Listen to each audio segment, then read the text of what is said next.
제가 5명 나온다 오후전도에 5명 나온다 오후전도에 그랬더니 진짜 5명이 딱 나왔어요. 그래서 제가 계획을 세우기를 5명이 안 나오면 내가 나가서 같이 찬양을 하겠다라고 생각이 들었습니다.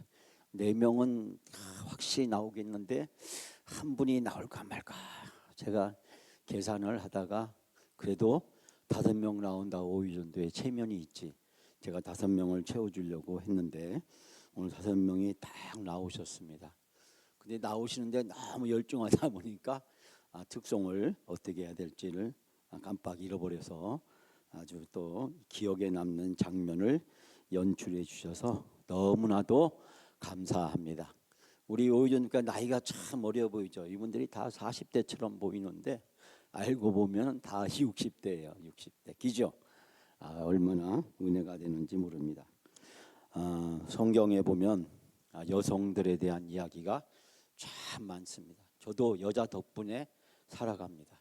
아침부터 밤까지 머리에서 발끝까지 저는 저희 집사람 덕분에 은혜로 살아갑니다. 제가 태어나서 이런 얘기하는 건 오늘이 처음이자 또 처음입니다. 저는 이런 얘기를 잘 안 하는데요. 여러분 알다시피 성경에 나오는 여성들 얼마나 대단합니까?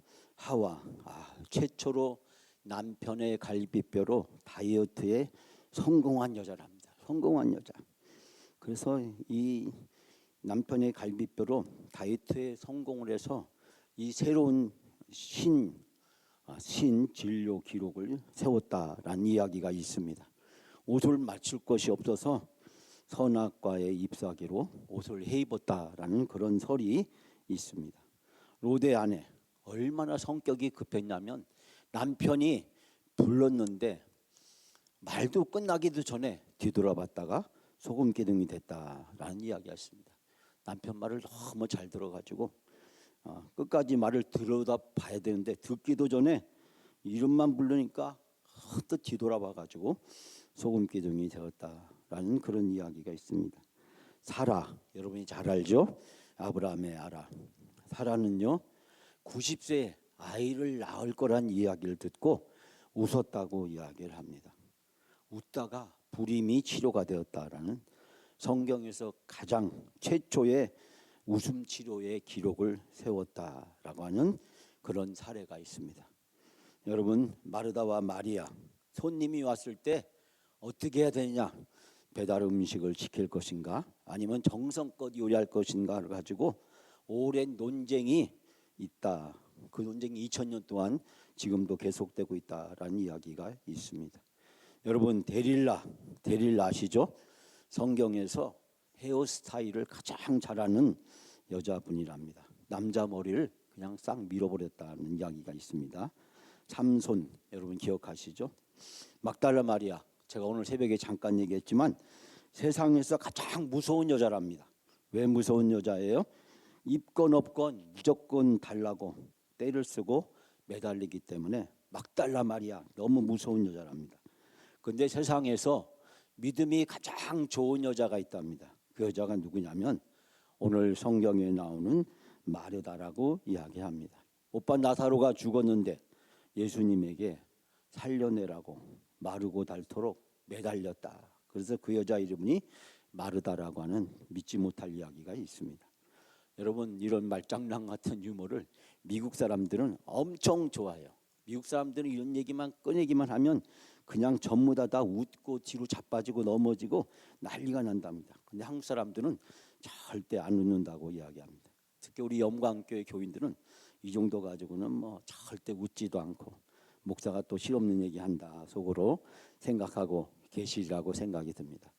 여러분 오늘 성경 말씀 특히 우리가 부활에 관련되어서 발견하게 되는 놀라운 사실들은 여성들의 믿음이 얼마나 위대하고 얼마나 뛰어난 것인가를 발견할 수 있게 됩니다. 자, 오늘 여러분의 본문의 말씀의 내용은 잘 알고 있는 말씀입니다. 예수님께서 유대인들의 장례 풍습에 따라서 일주일 동안 친지들의 무덤을 찾아가서 호곡하는 것이 유대인들의 장례 습관 중에서 아주 중요한 것 중에 하나였습니다.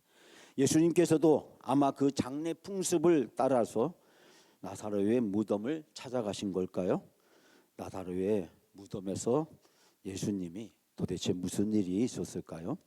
오늘 주신 말씀을 통해서 부활 주간을 보내는 우리에게 주시는 세 가지 은혜를 여러분과 같이 함께 나누려고 합니다.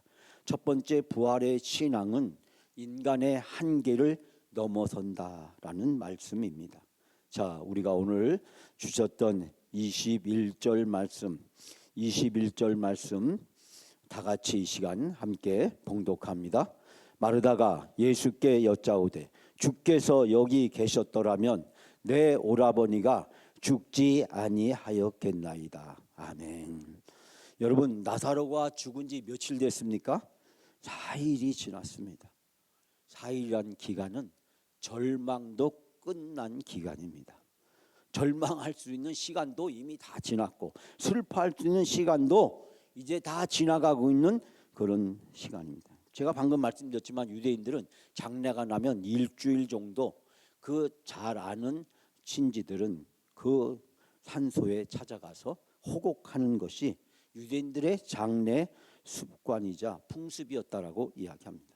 일주일 동안 함께 그 사람을 위해서 슬퍼하며 그 산소에 찾아가서 눈물을 흘려주는 것, 그것이 바로 죽은 사람에 대한 유대인들의 최소한의 예우라고 생각했습니다.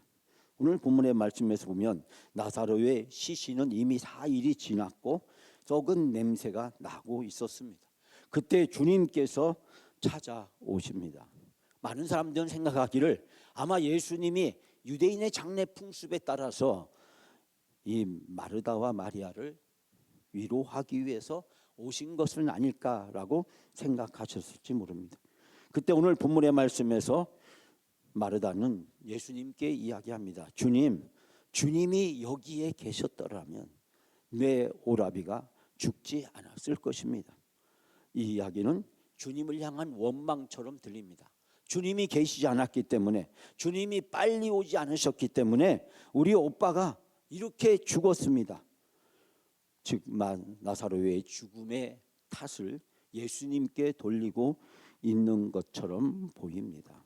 사랑하는 여러분, 예수님에 대한 인간적인 섭섭함과 아쉬움, 예수님의 능력과 권능이라면 충분히 나사로가 죽지 않게 되었을 수 있었음에도 불구하고 예수님이 너무 늦게 오셨기 때문에 오빠가 죽었다고 생각하는 인간적인 마음을 바로 여기에서 토로하고 있습니다.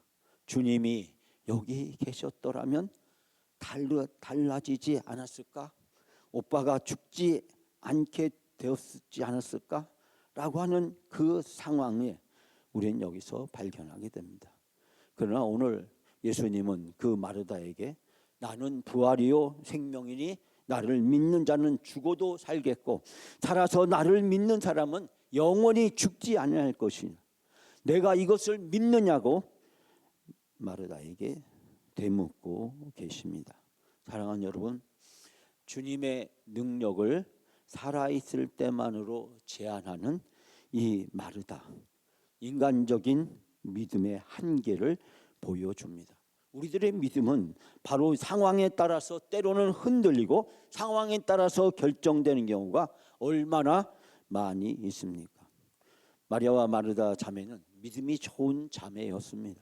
그럼에도 불구하고 그들은 상황에서 벗어나지 못하는 연약하고 나약한 인간적인 한계를 적나라하게 보여주고 있습니다. 그러나 주님께서는 바로 그런 마르다와 마리아를 찾아가십니다. 그리고 예수님은 자기의 정체가 무엇인지를 바로 밝히고 계십니다. 예수님은 단순히 부활을 일으키시는 분이 아니라 부활 그 자체이자 생명의 근원이심을 여기에서 선포하고 있습니다. 예수님은 죽음 너머에 보지 못하는 마르다에게 부활의 신앙을 요구하고 계시는 것입니다. 사랑하는 여러분, 우리는 상황에 따라서 결과에 따라서 늘 절망하기도 하고 좌절하기도 하고 우리의 연약함과 나약함을 드러내게 됩니다. 그러면서 마르다가 이야기한 것처럼 주님이 여기에 계셨더라미란 말로 우리의 불신앙과 우리의 믿음 없음을 합리화하고 정당화하려고 하는 우리의 태도를 우리는 발견하게 됩니다. 사랑하는 여러분, 주님이 여기에 계셨더라면 바로 이것은 마르다의 이야기가 아니라 곧 우리의 이야기고, 상황에 좌지우지되는 연약한 우리들의 신앙을 바로 표현해주고 있습니다. 히브리서 12장은 우리에게 이렇게 고백합니다. 믿음의 주여 온전케 하시는 예수를 바라보자. 그는 그 앞에 있는 기쁨을 위하여 십자가를 참으셨고 부끄러움을 개의치 아니하셨고 결국 하나님의 보좌의 우편에 앉으셨느니라. 너희가 피곤하여 낙심하지 않기 위하여 죄인들이 이같이 자기에게 거역한 일을 참으신 일을 기억하라고 이야기합니다. 초대교회 교인들은 많은 고난과 환난 그리고 유혹과 시험에 처해 있었습니다. 흔들리는 그 믿음과 신앙, 상황에 따라서 좌지우지되는 신앙, 주님이 여기에 계셨더라면 우리가 어찌 이런 고난과 핍박을, 유혹과 시험 속에서 우리가 이렇게 흔들리며 좌절하며 절망하며 우리가 힘들고 어렵게 살아갈 수 있겠는가? 주님이 여기에 계셨더라면 우리의 모든 것은 달라질 수 있었을 텐데, 그런데 히브리서는 우리에게 믿음의 주요 온전케 하신 예수를 바라보라고 이야기합니다. 십자가에 달리신 예수님을 보라고 이야기를 합니다. 그리고 그 주님께서 우리가 피곤하여 낙심하게 되지 않기 위하여 오랫동안 그리고 십자가의 그 고난과 어려움을 참으셨음을 기억하라고 이야기하면서 우리가 흔들리지 않는 나라를 받았으니 은혜를 받자. 이로 말미암아 경건과 두려움으로 하나님을 기쁘시게 섬기자라고 이야기합니다. 흔들리지 않는 영원한 나라를 은혜로 우리는 받았습니다. 그 소망으로, 살아있는 소망을 가지고 현재 당하고 있는 이 모든 어려움을 이겨내자고 이야기합니다. 사랑하는 여러분, 부활의 신앙은 우리의 상황을 넘어섭니다. 어렵고 힘들고 고난과 시험 속에서도 믿음의 주여 온전케 하시는 예수 그리스도를 바라다 보면 고난을 이겨낸 하늘의 산 소망을 붙잡는 여러분이 다 되시기를 주님의 이름으로 축복합니다. 두 번째, 믿음은 상황을 넘어서는 순종을 낳습니다. 자, 우리가 오늘 함께 읽었던 39절 40절 말씀 다 같이 함께 봉독합니다. 예수께서 이르시되 돌을 옮겨 놓으라 하시니 그 죽은 자의 누이 마르다가 이르되 주여 죽은 지가 나흘이나 되었음에 벌써 냄새가 나나이다. 예수께서 이르시되 내 말이 내가 믿으면 하나님의 영광을 보리라 하지 아니하였느니라 하시니. 아멘. 예수님께서 마르다에게 말씀하십니다. 돌을 치워라 라고 말씀하십니다. 그러자 죽은 사람의 누이였던 마르다가 주님, 오빠 나사로가 죽은 지가 벌써 나흘이나 되어서 바로 이 무덤 밖까지 지금 냄새가 나기 시작했습니다 라는 이야기를 합니다. 그러자 주님께서 다시 마르다에게 말씀을 하십니다. 내가 믿기만 한다면 하나님의 영광을 보게 된다고 내가 말하지 않았느냐라고 이야기합니다. 내가 믿기만 한다면 하나님의 영광을 보게 되리라고 말씀합니다. 사랑하는 여러분, 예수님은 나사로를 찾아오셨습니다.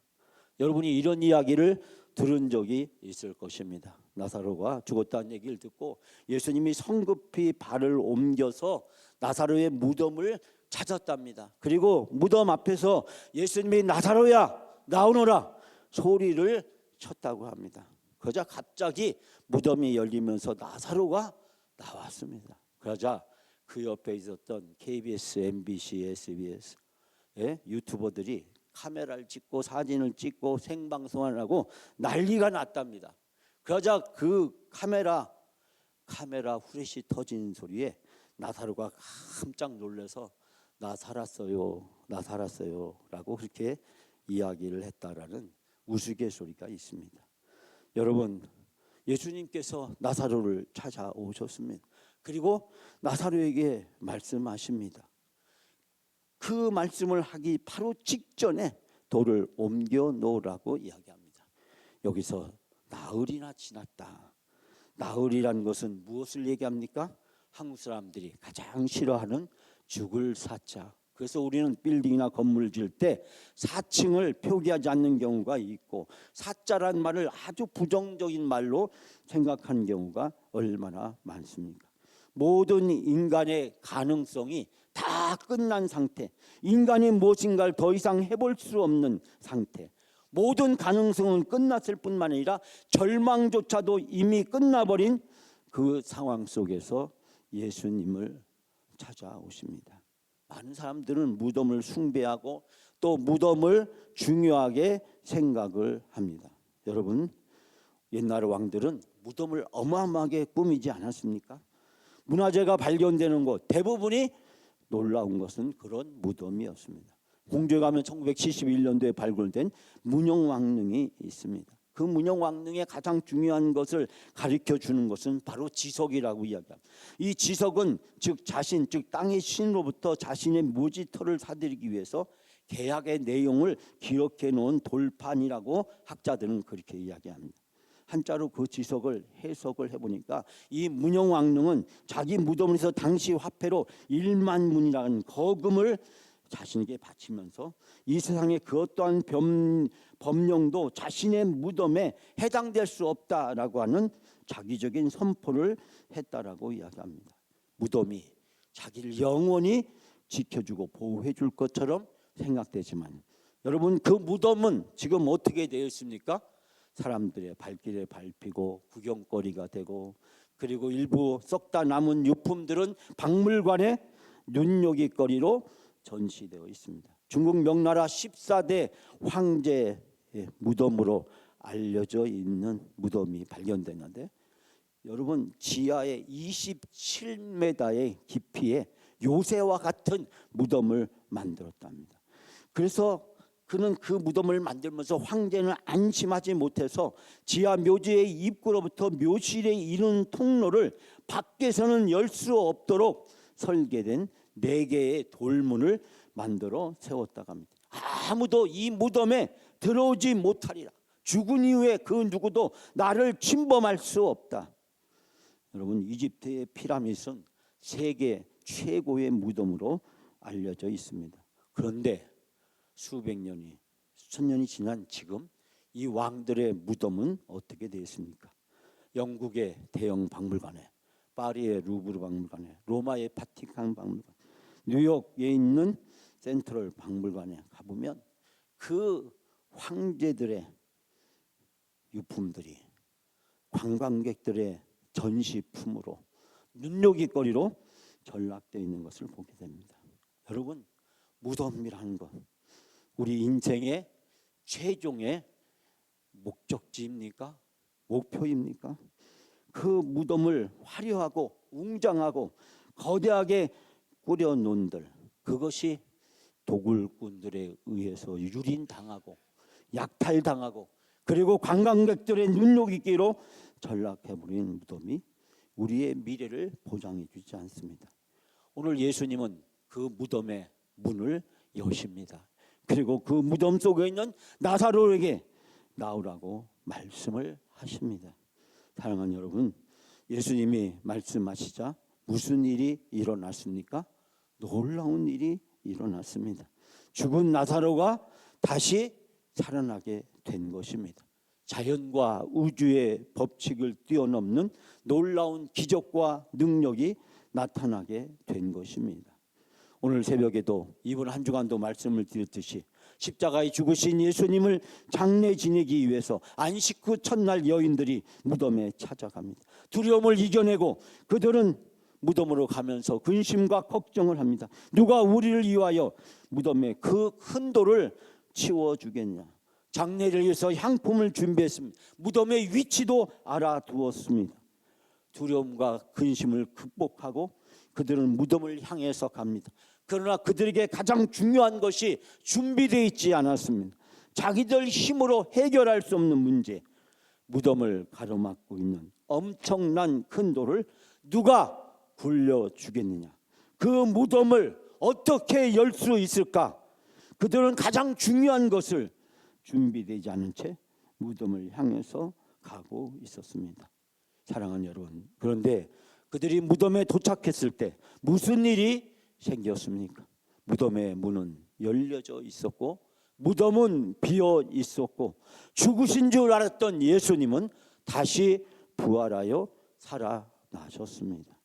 여러분, 하나님이 하십니다. 우리 앞에 어떤 장애가 있다고 할지라도, 어떠한 방해물이 있다고 할지라도, 우리를 가로막고 있는 것이 아무리 크고 어렵고 힘든 것이라고 할지라도 하나님이 하십니다. 우리가 순종하면 하나님은 우리를 위해서 놀라운 일을 하십니다. 우리 앞에 가로막고 있는 돌이 아무리 크고 엄청난 돌이라고 할지라도, 인간의 방법과 능력으로 도저히 극복할 수 없는 문제라고 할지라도 하나님이 해결해 주십니다. 여러분, 순종은 절망을 넘어서서 기적을 낳습니다. 믿음으로 순종하기만 하면 우리 앞에 어떤 돌이 가로막혀 있다고 할지라도 주님께서는 그 돌을 굴려주시고 더 이상 그 돌이 우리가 하나님 앞에 나아가는데 장애가 될 수 없고 하나님의 은혜를 받는데 장애물이 될 수 없다는 사실을 깨닫게 해주십니다. 여러분 앞에 어떤 돌이 여러분을 가로막고 있습니까? 믿음으로 예수님을 바라보시고 믿음으로 순종하기만 하면 하나님이 그 돌을 굴려주시고 우리가 하나님 앞에 나가 은혜를 누릴 수 있도록 인도해 주실 줄 믿습니다. 마지막 세 번째로 나사로야 나오너라고 주님께서는 선포하십니다. 43절부터 44절까지 마지막으로 이 시간 다 같이 함께 이 말씀을 봉독합니다. 이 말씀을 하시고 큰 소리로 나사로야 나오라 부르시니 죽은 자가 수족을 베는 동안 채로 나오는데 그 얼굴은 수건에 쌓였더라. 예수께서 이르시되 풀어놓아 다니게 하라 하시니라. 아멘. 여러분, 이 말씀을 하신 다음에 예수님이 큰 소리로 나사로야 나오너라고 외치셨습니다. 그런데 죽었던 그 나사로가 나왔습니다. 염을했던, 그리고 천으로 손과 발이 감겨 있고 얼굴은 수건에 쌓여 있는 채로 나사로가 벌떡 일어나서 무덤 밖으로 걸어 나왔습니다. 그가 어떻게 나왔는지 우리는 설명할 길이 없지만 예수께서는 그 자리에 있는 사람들에게 그를 풀어주어서 가게 하라고 말씀을 하셨습니다. 예수님은 죽은 나사로를 향해서 소리를 지셨고 예수님이 말씀이 끝나기 무섭게 썩은 냄새가 났던 나사로의 시신이 벌떡 일어나서 살아있는 사람이 되고 그는 무덤에서 걸어 나왔음을 이 말씀은 이야기합니다.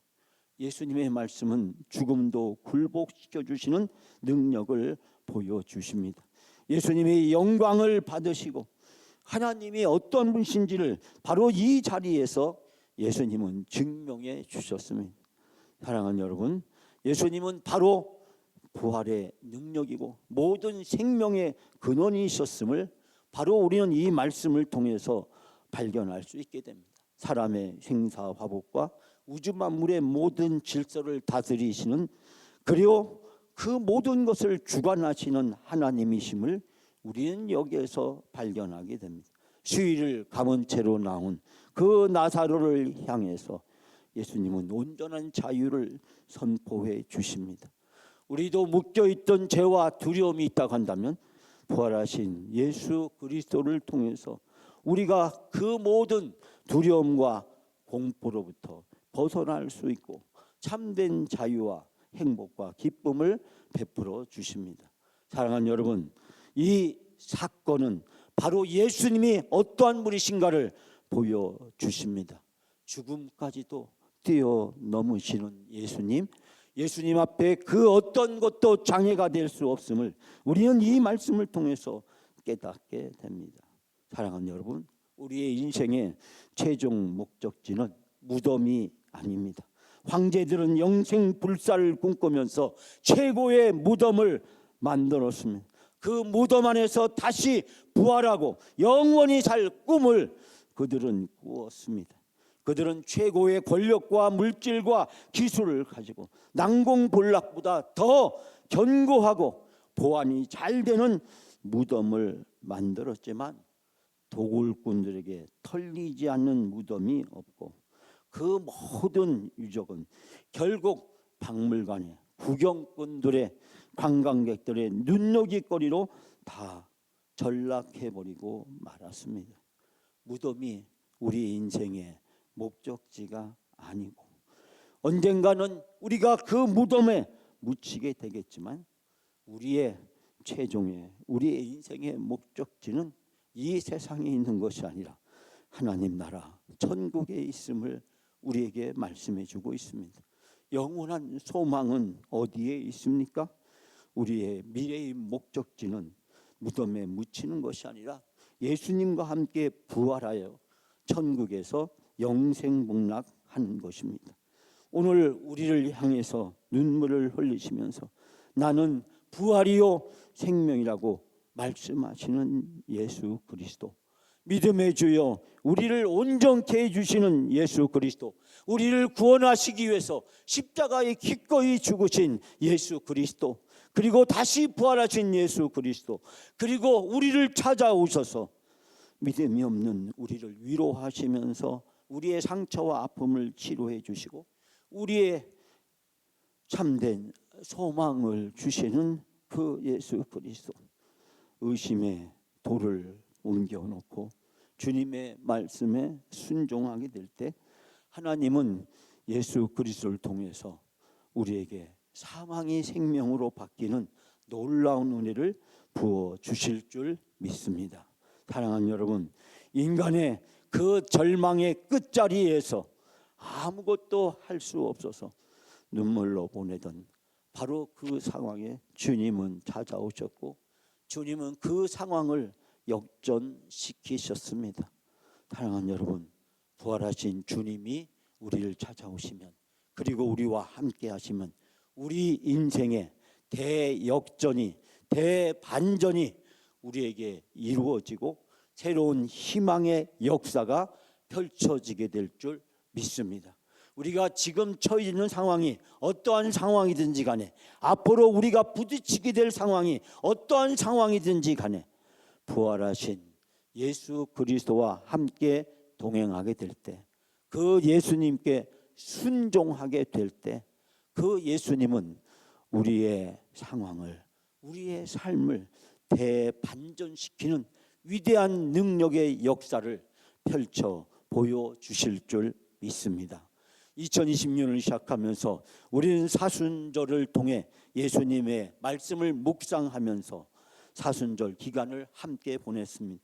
고난을 통해서 7 예수님의 최후의 말씀들을 통해서 천국을 향해 사닥다리를 놓아주시는 주님의 놀라운 은총을 우리는 경험했습니다. 그리고 다시 부활하셔서 우리를 찾아오셔서 우리를 위로하시고 우리에게 참된 소망을 주시는 주님의 생생한 음성을 듣습니다. 오늘 주님은 말씀하십니다. 나사로야 나오너라, 염광아 나오라. 여러분의 이름을 부르시면서 무덤에서 나오라고 말씀하십니다. 여러분, 그 주님의 음성을 듣고 주님께 순종하기만 하면 우리가 있는 곳이 무덤이든지 절망이든지 사망이든지 아픔이든지 고난이든지 시련이든지 유혹이든지 시험이든지 어떠한 상황에 우리가 놓여 있다고 할지라도 그 모든 것을 이겨낼 수 있도록 우리를 도와주시고 인도해 주시는 줄 믿습니다. 사랑하는 여러분, 이 부활의 신앙을 가지고 여러분 앞에 가로막고 있고 여러분을 주저하게 만들고 망설이게 만들고 절망하게 만들고 포기하게 만들고 여러분을 주저하게 만드는 그 모든 것으로부터 딛고 일어서서 예수님의 부활의 능력을 생생하게 경험하며 누리며 살아가는 여러분이 다 되시기를 주님의 이름으로 축원합니다.